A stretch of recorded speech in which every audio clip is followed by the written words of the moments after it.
Вести во 15, добар ден.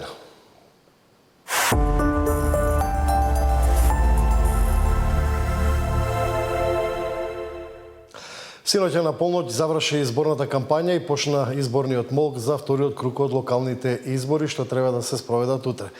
Избори ќе има во 32 општини и градот Скопје, во кои ќе се бира градоначалници, сепак молкот важи за целата територија на државата. Право на глас утре ќе имаат нешто над 1 милион граѓани од вкупно 1.832.000 избирачи во избирачкиот список.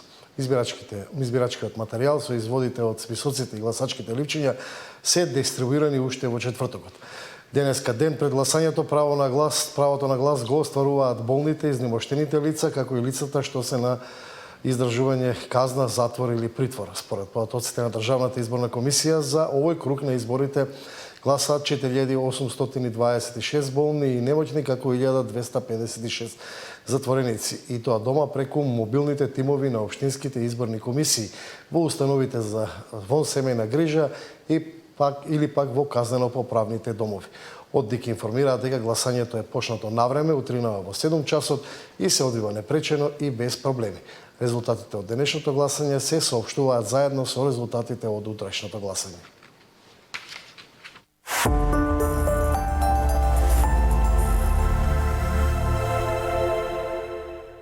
Концертот на српската турбо-фолк пејачка Светлана Ражнатовиќ Цеца, одржан вчера вечер во Велес, заврши со бурни реакции од публиката, откако пејачката во еден момент, додека е набината, го подигна националното знаме на Бугарија и го наметна на себе.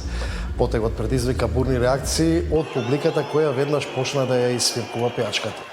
Во тој момент еден од нејзините соработници и сугерира да го тргне знамето.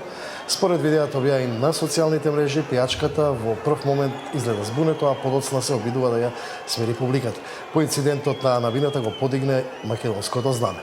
Та во изјава на емисијата Бекстејдж вели дека нејзиниот гест бил погрешно протолкуван и дека не сакала да навреди никого. Не е ништо необично што секогаш со радост го прифаќам секое знаме од мојата публика, затоа што тоа е моја публика, мојот народ, моите луѓе, нас не поврзуваат љубовта кон песната без разлика од каде и кој доаѓа. Жал ми е ако тој гест некого повредил, тоа навистина не ми била намерата, а особено не да ги навредам или повредам домаќините. Верувам дека тоа го знаете, изјавила Ражатовиќ. Кире Ѓоргиевски, затвореникот кој почина, а беше осуден во предметот за 27 април, починал во болница, потврдуваат од управата за извршување санкции. Ѓоргиевски боледувал од неколку болести и бил во тешка состојба, приклучен на апарати. Тој беше осуден на 13 години затвор за претепувањето на пратеник. Тажната вест ја објавија пријателите и познаниците на Ѓоргиевски. Тој постојано го негираше делото за кое беше обвинет. Неговата смрт доаѓа само неколку месеци по смртта на друг осуден од истиот предмет, Игор Јук, кој почина во февруари годинава на 54 годишна возраст.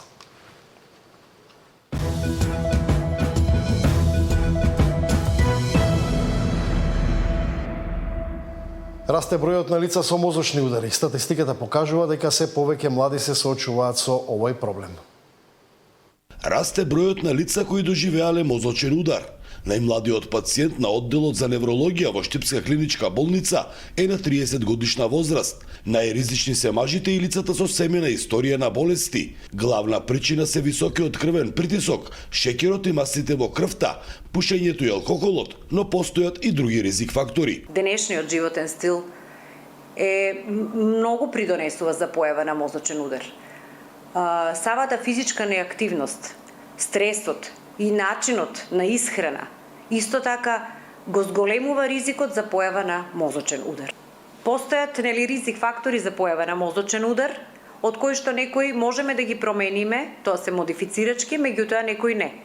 Од немодифицирачките е возрастната група со пикот на 55 годишна возраст од 60, значи до 69, меѓутоа пикот е 55 годишна возраст. Светската здравствена статистика е со уште позастрашувачки податоци за оваа медицинска состојба. Поред Американското здружение за мозочен удар, на секој 4 секунди еден доживува мозочен удар, а на секој 40 минути еден пациент починува од мозочен удар. Тоа ни ја кажува сериозноста за акутната состојба за мозочниот удар и брзината со која треба да се реагира и навреме да се препознаат симптомите. Навремената грижа за здравието и следењето на ризик факторите може да спаси животи, а лекарите советуваат ризикот да не се игнорира. За Сител, Трајан Ристовски. По Македонија има околу 40 возрастни единки на балкански рист. Неговата загрозеност е се поголема. Екологистите алармираат дека неопходна е поголема заштита. Балканскиот рист со години се бори за опстанок, уништувањето на живеалиштата со инфраструктурни проекти и криволовот, а последните години размножувањето во сродство се едни од заканите за негово исчезнување. Рисот не сака многу вознемирување, така да голосечите, например, доста негативно влијаат на неговиот опстанок. Иако е строго заштитено животно, сепак постои криволов и бидејќи се работи за многу мала популација, секоја единка е значајна, што значи дека една единка да биде убиена нелегално и тоа е голема штета. Меѓутоа, сега во последно време гледаме дека размножувањето во сродство е една сериозна закана за балканскиот рис. Екологистите алармираат дека неопходна е поголема заштита на овој загрозен вид, кој е незаменлив дел од природното наследство на регионот. Најчесто ние се фокусираме на западниот дел од Македонија, бидејќи сме со ограничени капацитети, но приоритизираме тука, затоа што токму тука рисот е најзастапен и најголема е веројатноста самото локално население да има некаков си контакт, некаква си интеракција со ова животно. Но кога имаме прилика, гледаме да не одбиваме, сме присутни на други места, но тоа е главно за основците. Секако присутни сме и со разноразни настани. Во Македонија има околу 40 возрастни единки на балкански рис, од кои еден забележан и на Галичица, а на Балканот вкупно не повеќе од 50. Нина Ритоновска, Сител телевизија.